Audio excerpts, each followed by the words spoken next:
안녕하세요. 세상의 모든 전략입니다. 이번 영상은 아시리아에 대해서 알아보려고 합니다. 아시리아 제국은 최초로 중동을 제패한 국가였으며 고도의 군사행정과 군사과학력을 보유한 국가였습니다. 전략 물자 관리, 보급, 야전 수행 능력, 공정 수행 능력, 전장 심리전 능력, 상비군 운용, 병력의 정규 및 보조 편성에 이르기까지 당시 중동 지역에서 시대를 앞서간 군사강국의 면모를 보여주었습니다. 그럼 아시리아 제국의 탄생과 전성기, 그리고 멸망을 살펴보겠습니다. 아시리아는 중동 지역의 메소포타미아를 기원해서 나온 매우 오래된 민족이었습니다. 바빌론이 오늘날 이라크 남부 지역, 즉 티그리스강 하류 지역을 중심으로 일어났다면 아시리아는 티그리스강 상류, 오늘날 이라크 북부 지역을 중심으로 일어났습니다. 그들은 상인으로서 오랫동안 활동해왔고 각각 고대, 중기, 신아시리아 제국으로서 역사의 이름을 남겼습니다. 본격적으로 중동 지역 패권에 나서기 시작한 것은 바로 중기 아시리아 제국 시절 BC 1270년에 미타니 제국을 무너뜨리면서입니다. 이에 따라 전통적인 강국이었던 히타이트와 이집트를 위협하는 신흥 강국으로서 발돋움하게 됩니다. 이집트와 히타이트가 가나안 지역을 둘러싼 소모적인 전쟁에 오래 시달렸고 다다민족의 거센 침공으로 인해 아시리아를 견제할 여력이 없었다는 점이 매우 크게 작용했습니다. 아시리아도 이 시기 많은 피해를 입었지만 중동의 정세는 아시리아로 기울기 시작했습니다.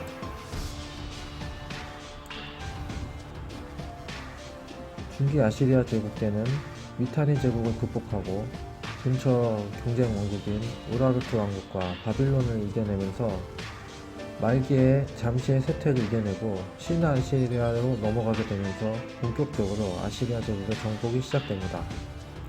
중기 아시리아에서 신아시리아 제국을 연 아다드니나르 2세부터 신아시리아 제국은 성공적인 군사적 캠페인을 연이어 성공시킵니다. 중기 아시리아 제국 시기에는 메소포타미아 지역 강국이 되었다면 신아시리아 제국 시기에 넘어오면서 아나톨리아와 가나안 나일강 유역에 대한 대대적인 침공을 시작하게 됩니다. 당시 중동은 문화적 인종적으로 이집트의 나일강 영역, 히타이트의 아나톨리아, 그리고 아시리아 바빌론의 메소포타미아 지역이 삼국지처럼 서로가 견제와 협력을 하는 관계였는데 신아시리아가 최초로 이 세 지역을 모두 통합하게 됩니다. 게다가 사르곤 2세부터 아수르나르 18까지 4연속 정보왕의 탄생으로 신아시리아의 국력은 하늘을 찌르게 됩니다. 이러한 아시리아의 군사적 팽창에는 그들이 가지고 있는 여러가지 군사적 장점과 그리고 혁신성이 있었습니다. 첫 번째로 그들은 협동전술을 적극적으로 활용했습니다.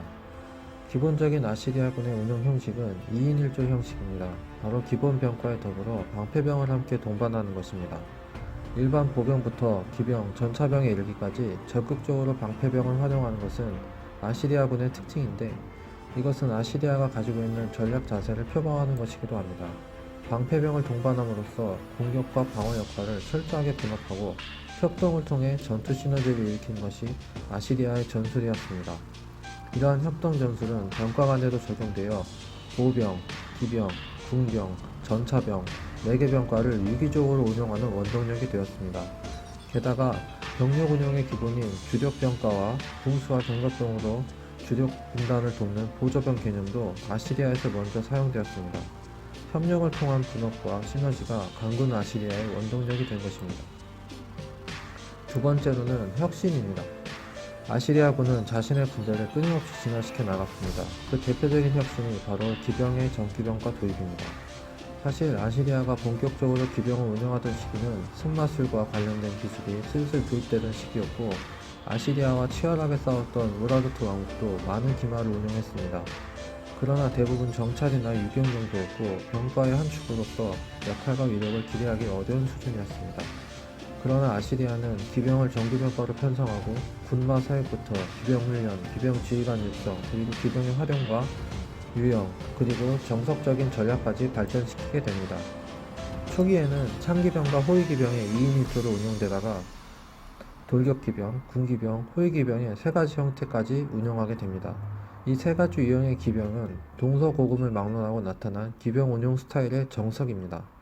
아시리아는 중갑기병을 통한 충격전술, 군기병을 이용한 화력투사와 후퇴, 그리고 기마에 탑승하여 호위기병과 함께 전장을 지휘하는 지휘관 운용 등 후대에 나타날 전장 모습의 시초가 된 것입니다.